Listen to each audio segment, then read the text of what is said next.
इस वीडियो के अंदर गाइस हम लोग डिस्कस करने वाले हैं इनकम टैक्स की calculation for the assessment year 24 और 25 फाइनेंशियल ईयर 23 और 24 यहाँ पे जल्दी खत्म हो जाएगा मार्च के अंदर। उसके बाद जुलाई में फाइलिंग स्टार्ट हो जाएगी। तो अगर आप एडवांस के अंदर देखना चाहते हो कि मेरी इनकम के ऊपर कितना टैक्स लगेगा, क्योंकि इस बार न्यू टैक्स रिजिम भी है, आपके पास ओल्ड टैक्स रिजिम भी है, तो किस में ज़्यादा बेनिफिट आपको मिल रहा है, प्लस कैसे आपको टैक्स प्लानिंग वगैरह करनी है, तो उसकी पूरी कैलकुलेशन यहाँ पे मैं समझाने वाला हूँ। वीडियो को गाइस शुरू करने से बताना चाहूंगा, इसके पहले भी मैंने एक पूरा डिटेल वीडियो ऑलरेडी बना रखा है कि न्यू टैक्स रिजिम में आपको कौन कौन सी डायरेक्शन वगैरह नहीं मिलती है, तो इसके लिंक भी मैं आपको डिस्क्रिप्शन बॉक्स में प्रोवाइड कर दूंगा। प्लस अगर आप एक एक्सपर्ट के थ्रू अपना टैक्स प्लानिंग कराना चाहते हो तो उसकी लिंक भी डिस्क्रिप्शन बॉक्स में अवेलेबल है। अब देखिए गाइस, कैलकुलेशन के लिए हम लोग यूज में लेने वाले हैं ऑफिशियली इनकम टैक्स पोर्टल का इनकम टैक्स कैलकुलेटर। तो जैसे आप होम पेज के ऊपर आओगे, मैं सीधा डिस्क्रिप्शन बॉक्स में ही आपको डायरेक्ट लिंक देने वाला हूं। तो यहाँ पे आप देख सकते हैं इनकम टैक्स आपको कैलकुलेटर मिल जाएगा। इसमें एक बेसिक कैलकुलेटर है और एक एडवांस कैलकुलेटर है। तो आपको जो यूज में लेना है वो हमेशा एडवांस कैलकुलेटर यहाँ पे यूज में लेना है। अब देखिए, इसको भी यूज में लेने के दो तरीके, या तो आप लॉगिन करके ले सकते हैं। लॉगिन करने में फायदा ये मिलेगा कि आप जो भी डिटेल्स डालेंगे ये आपको एक कंपैरिजन टेबल बना के दे देगा कि किसके अंदर आपको ज्यादा बेनिफिट मिल सकता है।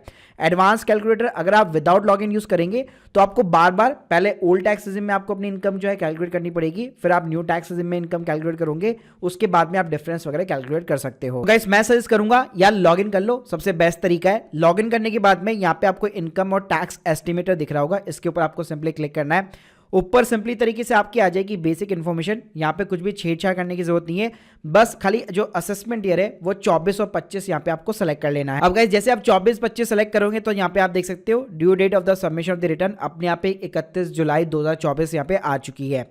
अब गाइस करना क्या है, हमको यहाँ पे कॉलम मिल जाते हैं सैलरी का, हाउस प्रॉपर्टी का, कैपिटल गेन का, बिजनेस प्रोफेशन का, अदर सोर्सेज का। मतलब ये पांचों हेड जो कि बहुत ही ज़्यादा इंपॉर्टेंट होते हैं, आप अपने अकॉर्डिंग जो है अपनी इनकम जो है इन हेड्स के अंदर डाल सकते हैं। शुरुआत करते हैं हम लोग सिंपली सैलरी के साथ में। तो अपना फॉर्म 16 उठा सकते हैं आप, अपना जो भी आप जहाँ पे भी काम करते हैं अपने कंपनी के पोर्टल के अंदर लॉगिन कीजिए, तो आपको एक अल्टीमेटली जो है एस्टीमेट दिखा देता है कि इस साल आपको कितनी सैलरी मिलने वाली है। इवन अगर आप खुद भी जॉब कर रहे हैं तो आपको इतना आइडिया तो लग ही जाता है। तो आपकी जो भी ग्रॉस सैलरी होने वाली है, एग्जाम्पल के लिए मान लीजिए आपकी 9 लाख रुपए की सैलरी है। अब गाइस यहाँ पे अच्छी बात क्या है, देखिए आप स्टैंडर्ड डिडक्शन अपने आप यहाँ पे आपको मिल जाएगी, और आपको ये भी दिमाग नहीं लगाना कि भाई न्यू के अंदर मिलती है कि नहीं मिलती। मतलब सब कुछ केवल आपको केवल फिगर्स डालने, और ये सारा काम जो है ये आपको कैलकुलेट करके जो है देने वाला है। उसके बाद में गाइस यहाँ पे आपको मिल जाता है एग्जाम्पशन अंडर सेक्शन 10। तो अगर आपको एचआरए एलटीए वगैरह मिलता है तो आपको जितना भी एचआरए का जो है आप देख सकते हैं अपना फॉर्म 16 के अंदर, या फिर आप कैलकुलेशन वगैरह कर सकते हैं। एचआरए का भी एक पूरा क्राइटेरिया होता है, सेपरेट वीडियो हमारा बना हुआ है। तो जितना भी आपको एचआरए वगैरह मिलता है तो आप यहाँ पे इंसर्ट कर सकते हैं, वरना इसको भी आप स्किप कर सकते हो। तो मैं एग्जांपल के लिए जैसे एक फिगर डाल देता हूँ, लेट्स सपोज जैसे 25,000 रुपीज हो गया। गाइस अगर आपको यहाँ पे प्रोफेशनल टैक्स वगैरह डिडक्ट होता है जो कि 1200 से 2400 रुपए के आसपास होता है, अगर वो आपका डिडक्ट होता है तो यहाँ पे आप इंसर्ट कर सकते हो। तो गाइस ये पोर्शन हो गया आपका पूरा सैलरी का। आपने अपनी जो ग्रॉस सैलरी डाल दी, आपने एग्जाम्पशन क्लेम कर ली एचआरए वगैरह एलटीए वगैरह की, और उसके बाद में यहाँ पे आपने अपना प्रोफेशनल टैक्स डाल दिया। उसके बाद में गाइस चलते हैं हम लोग हाउस प्रॉपर्टी के अंदर। तो अगर आपका कोई भी होम लोन वगैरह चल रहा है, उसके ऊपर आपका इंटरेस्ट का रिडक्शन वगैरह अगर आप अवेल करना चाहते हो तो यहाँ पे आपको 2 लाख रुपए तक की रिडक्शन मिल जाती है। तो गाइस यहाँ पे अगर आपकी सेल्फ ऑक्यूपाइड प्रॉपर्टी है तो यहाँ पे आपको इंटरेस्ट का कॉलम मिल जाता है। तो यहाँ पे आप अपने ईएमआई का जो भी इंटरेस्ट का पोर्शन है वो आप यहाँ पे अवेल कर सकते हो।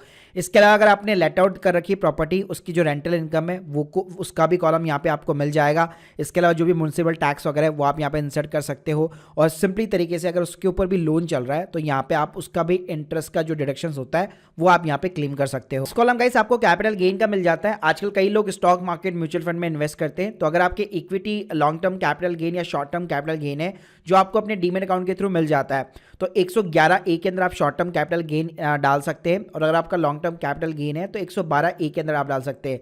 वैसे तो ये क्वार्टरली वाइज पूछेगा, लेकिन अगर आपको आइडिया नहीं है तो किसी भी एक क्वार्टर के अंदर भी आप सारा फिगर इंसर्ट कर सकते हो। आपको एक आइडिया लग जाएगा कि भाई कितना टैक्स लगने वाला है। इसके अलावा अगर आपका लॉस है तो लॉस के ऊपर भाई कोई भी टैक्स नहीं लगता, तो यहाँ पे आपको ये माइनस का सेक्शन जो अलाउ नहीं करता। तो सिर्फ जो प्रॉफिट है वही केवल आपको कैपिटल गेन के अंदर डालना है। इक्विटी के अलावा जो भी कैपिटल गेन है तो उसका भी आपको जो है शॉर्ट टर्म कैपिटल गेन का कॉलम मिल जाएगा, और लॉन्ग टर्म का भी देखने को मिल जाएगा। तो एग्जांपल के लिए मैंने भी यहाँ पे जो है 25,000 डाल दिया, और ऐसे ही हमारा जो लॉन्ग टर्म कैपिटल गेन है वो मैंने सिंपली जो है यहाँ पे 90,000 रुपए डाल दिया। उसके बाद में गाइस जो अगला कॉलम है वो बिजनेस एंड प्रोफेशन का है, तो इसके ऊपर आपको क्लिक करना है। तो यहाँ पे सीधा आपको पूछेगा 44AD और ADA के अंदर, तो आपका यहाँ पे प्रेजेंटेबल इनकम जितना भी बनता है, यानी आप लेट सपोज अगर मान लीजिए 4480 के अंदर दिखाना चाहते हैं तो आपकी जो भी ग्रॉस रिसिप्ट है या आपका जो भी टर्नओवर है उसका आपको एक परसेंटेज डालना पड़ता है। 4480 के अंदर वही चीज़ यहाँ पे 50% होती है और 4480 के अंदर मिनिमम आपको अगर डिजिटल वाइज आपकी सेल्स और टर्नओवर है तो आपको 6% दिखाना पड़ता है। तो वही नेट इनकम यहाँ पे आपको अपने डालनी है, आपका जो भी बिजनेस का नेट प्रॉफिट है वो आप यहाँ पे इंसर्ट कर सकते हो। इसके लिए अगर आपकी कोई भी अदर इनकम है बिजनेस एंड प्रोफेशन से तो वो भी आप यहाँ पे इंसर्ट कर सकते हो। फिर गाइस नेक्स्ट कॉलम आपका अदर सोर्सेज का मिल जाएगा, तो आपका सेविंग अकाउंट का इंटरेस्ट वगैरह हो गया तो वो आप यहाँ पे इंसर्ट कर सकते हो।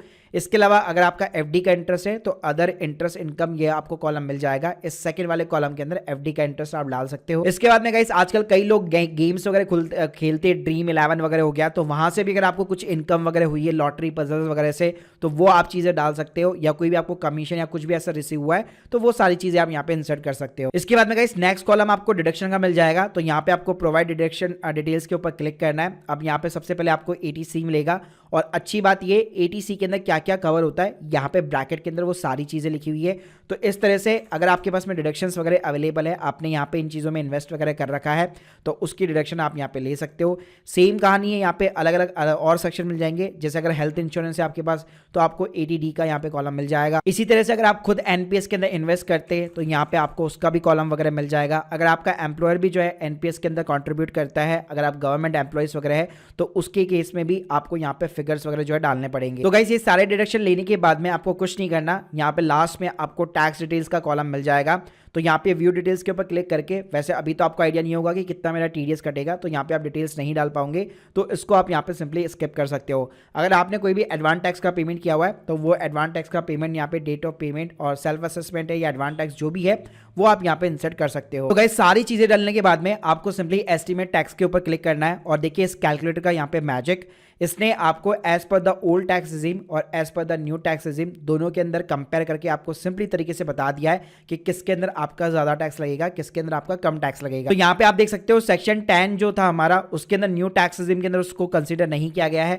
स्टैंडर्ड डिडक्शन इसमें दोनों जगह आपको जो है यहाँ पे मिली है। तो यहाँ पे as per the old tax regime आपका सैलरी के अंदर इतना इनकम बन रहा है, न्यू टैक्स रिजीम इतना इनकम बन रहा है। फिर उसके बाद में प्रोफेशनल टैक्स का भी डिडक्शन आपको यहाँ पे नहीं मिला है। फिर उसके बाद में कैपिटल गेन के अंदर आप देख सकते हो वहाँ पे कोई भी स्पेशल प्रोविजन नहीं है, तो सेम इनकम यहाँ पे कंसीडर की गई है। ऐसे आपका शॉर्ट टर्म हो गया, लॉन्ग टर्म हो गया, इसी तरह से गाइस बिजनेस एंड प्रोफेशन हो गया। और नीचे नीचे अगर आप जाओगे तो ये आपको प्रॉपर बता देगा कि अगर आप ओल्ड टैक्स रिजीम के साथ में जाते हो, जो आपने डिडक्शंस वगैरह डाली है, तो उसके अकॉर्डिंग 56,000 रुपीज़ का आपको टैक्स पे करना पड़ेगा। और अगर वही चीज़ पे मैं न्यू टैक्स रिजीम के अंदर जाता हूँ तो वहीं पे मेरे को 62,000 रुपीज़ का टैक्स पे करना पड़ेगा।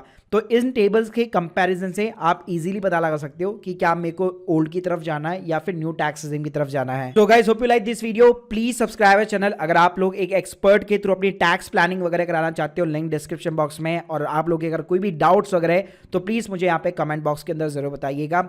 और इस टैक्स कैलकुलेटर की लिंक भी मैंने आप लोग को डिस्क्रिप्शन बॉक्स में प्रोवाइड कर रखी है। और न्यू टैक्स रिजीम के अंदर क्या चीजें अवेलेबल नहीं है उससे वीडियो की लिंक्स भी डिस्क्रिप्शन बॉक्स में अवेलेबल है। Thank you guys, thank you very much.